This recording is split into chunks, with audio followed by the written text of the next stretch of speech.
Okay. Do you have it pulled up? Yes. Okay. Somewhere, Chapter 11, Hope. Written by Justin Knoll. Black screen. Father, Cut to interior room prayer. We see Hope in front of the camera, about to continue her prayer. what defines courage? Is it the choices we make or what's inside of us? Cut to exterior house storyline. We see Hope and her sister Harper hugging as Hope departs for her next journey in life. Cut to interior room prayer. If it's our decisions, then I haven't done a single courageous thing in my life. Father, I know I'm young, but still, how am I supposed to know what courage is? Interior car storyline. We see Hope looking into the side view mirror as Harper walks away. Hope starts the car. Cut to interior room prayer. Maybe the most courageous thing I've ever done is buy a car. I had my sister with me on that. So I wasn't alone. If anything, that was more of a risk, taking a chance. Cut to interior room. Nope. Cut to interior car storyline. We all make flubs. We see Hope driving away on the country road without her sister, emotional, alone. Me tearing hearts out. Anyways, cut to interior room prayer. Is taking a chance an act of courage? And if it comes down to what's inside of us, instead of our actions, then what's inside of me? Do you have answers? I mean, I know you have answers, but what about my answers? Cut to interior car storyline. We see Hope pulled off to the side of a road, trying to collect herself. Cut to interior room prayer.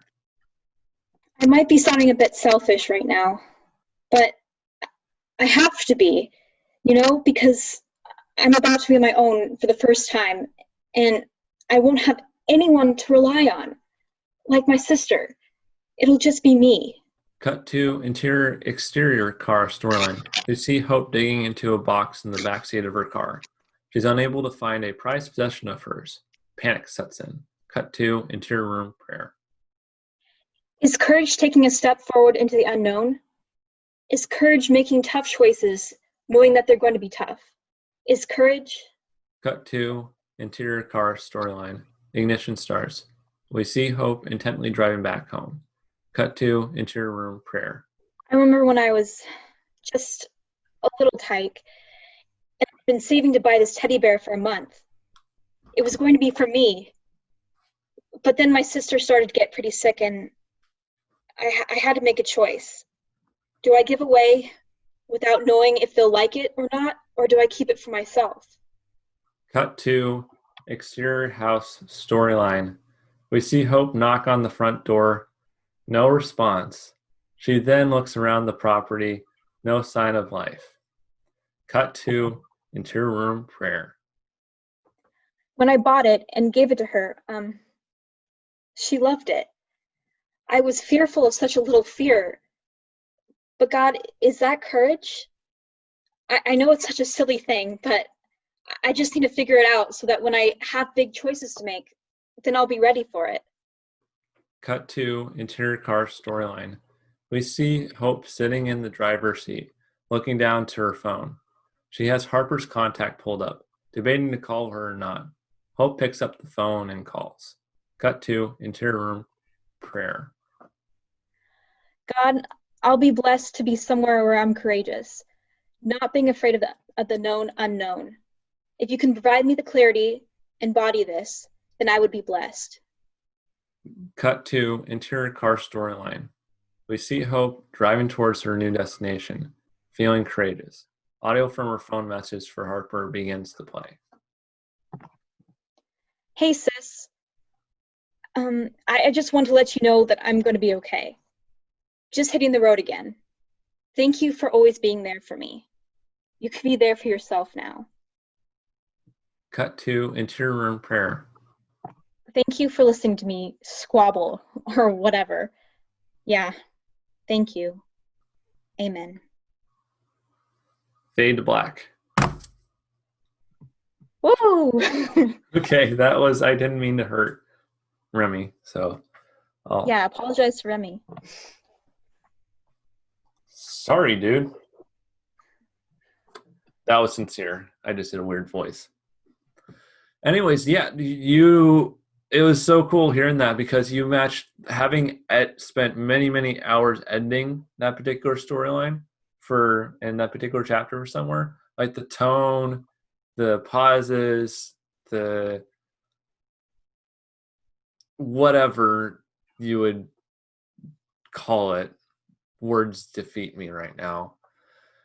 It Okay. was just it was so identical. It was just like I thought the movie was being played back for a moment. That was really cool.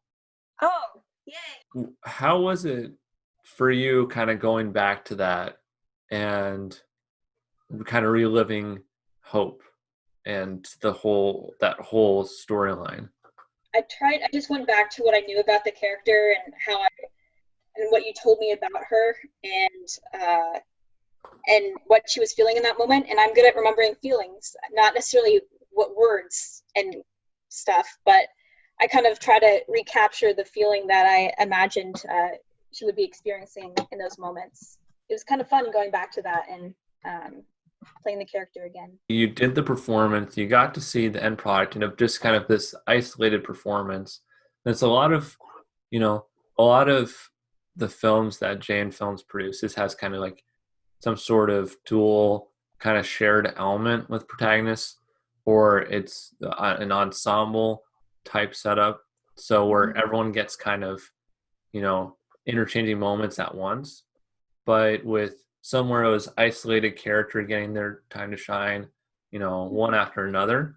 So with kind of having, you know, 7, 8 minutes focused on your character and getting, and having the full production time spent on that and then seeing that end result and then now going back to it now, is that kind of like crazy for you? Or are you just like, is it kind of bring back some like cool memories, or is it, just interesting to kind of dive back into it after seeing the end result? I mean, it is kind of, that's funny that you do mention it because I guess I didn't realize that. I mean, I've seen a lot of your films, but I guess I didn't realize that this was kind of an anomaly for you. Like, people are so segregated from each other, and like it's more person based and not like a group based sort of. You don't have anyone to play off you as much as in your other film. You have a bear to play off. Wait, no, Alicia had the bear to play off of, not Yes. you. Yep, you had. No, you didn't even have a box really. Alicia had the box too. So you just had just a letter. That was kind of your your scene partner. But anyways, continue. Yeah. So I mean, it kind of felt like that moment when I was filming.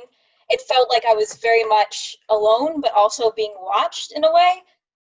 It was shooting that scene, especially not having a lot of acting uh, experience. It was very nerve wracking, and it's a little bit nerve wracking now knowing that people are going to be watching this. But it also felt like I was speaking to myself. So like it's kind of like how you would be talking to God in a way. Like, am I doing this right? Am I talking to Him right? Kind of self-conscious, like you know all my thoughts, you know what's going inside my head.